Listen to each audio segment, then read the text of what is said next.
कमज़ोर लोगों की कुशादात रास्ता ढूंढने की बजाय बंद दरवाज़ों के बाहर खड़े होकर बुरा भला कहते हैं। दरवाज़े बंद होने की शिकायत में कीमती वक्त ज़ाया करते हैं। हल तलाश करने की बजाय हालात का रोना रोते हैं।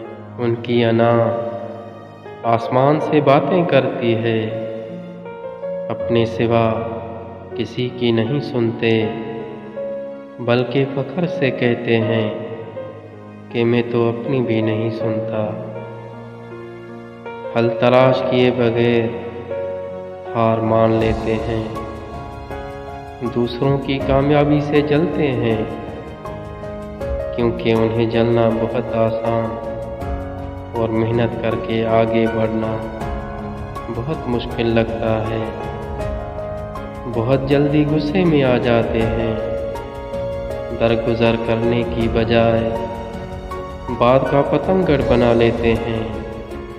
अपना आप अपने ही बस में नहीं होता, चार बंदों की तारीफ से चैन नहीं पड़ता। चाहते हैं कि हर बंदा उनकी तारीफ करे।